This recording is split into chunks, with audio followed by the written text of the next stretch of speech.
నమస్తే welcome to cine flash. సినిమాల్లో visual wonders create చేసే దర్శకధీరుడు ఎస్ఎస్ రాజమౌళి ఇప్పుడు క్రికెట్ మైదానంలో కనిపించి అందర్నీ ఆశ్చర్యపరిచారు. మూవీ పక్కన పెట్టి బ్యాట్ చేతబట్టి కెప్టెన్ గా జట్టును నడిపిస్తూ సందడి చేశారు. ప్రస్తుతం ఈ వీడియో సోషల్ మీడియాలో వైరల్ అవుతోంది. అసలు మ్యాచ్ ఏంటి, జక్కన్న ఎందుకు గ్రౌండ్ లోకి దిగారు, ఈ స్పెషల్ స్టోరీ మీకోసం.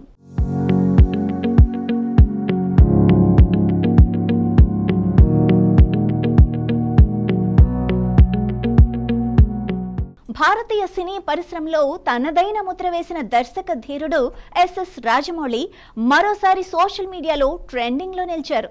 అయితే ఈసారి కారణం కొత్త సినిమా అప్డేట్ కాదండోయ్, క్రికెట్ గ్రౌండ్ లో ఆయన సందడి చేయటమే. ఇటీవల వింగ్స్ వర్సెస్ క్లౌస్ జట్ల మధ్య జరిగిన క్రికెట్ మ్యాచ్ లో రాజమౌళి ఒక్క జట్టుకు కెప్టెన్ గా వ్యవహరించారు. మైదానంలో ఆటగాళ్లకు సూచనలు చేస్తూ ఫీల్డింగ్ సెట్ చేస్తూ పూర్తి స్థాయి కెప్టెన్ లా కనిపించారు. రాజమౌళితో పాటు నటుడు శశాంక్ కూడా అదే జట్టులో ఆడటం విశేషంగా మారింది. 25 ఓవర్ల మ్యాచ్ లో క్లాస్ జట్టు 181 పరుగులు చేయగా 182 పరుగుల లక్ష్యంతో వింగ్స్ బరిలోకి దిగింది. మ్యాచ్ ఫలితం కంటే రాజమౌళి ఆటే ఇప్పుడు అందరి దృష్టిని ఆకర్షిస్తోంది.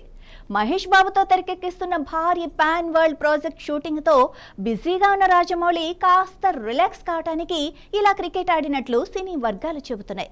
జక్కన్నకు చిన్నప్పటి నుంచే క్రికెట్ అంటే ఎంతో ఇష్టమన్న విషయం ఇండస్ట్రీలో చాలా మందికి తెలుసు. తీరిక దొరికినప్పుడల్లా స్నేహితులతో కలిసి క్రికెట్ ఆడటం ఆయనకు అలవాటు.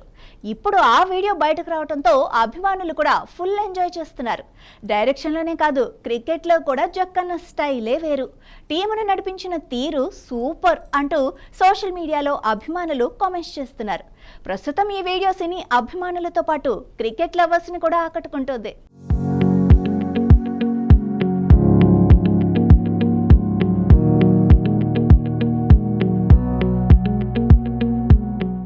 సినిమాలతో ప్రపంచాన్ని ఆకట్టుకునే రాజమౌళి ఇప్పుడు క్రికెట్ మైదానంలోనూ తన స్టైల్ చూపించి మరోసారి వైరల్ అయ్యారు. ఇక మహేష్ బాబు సినిమాకు సంబంధించిన కొత్త అప్డేట్స్ ఎప్పుడు వస్తాయా అని అభిమానులు ఆసక్తిగా ఎదురు చూస్తున్నారు. ఇలాంటి మరిన్ని సినీ సెలబ్రిటీ అప్డేట్స్ కోసం చూస్తూనే ఉండండి సినీ ఫ్లాష్.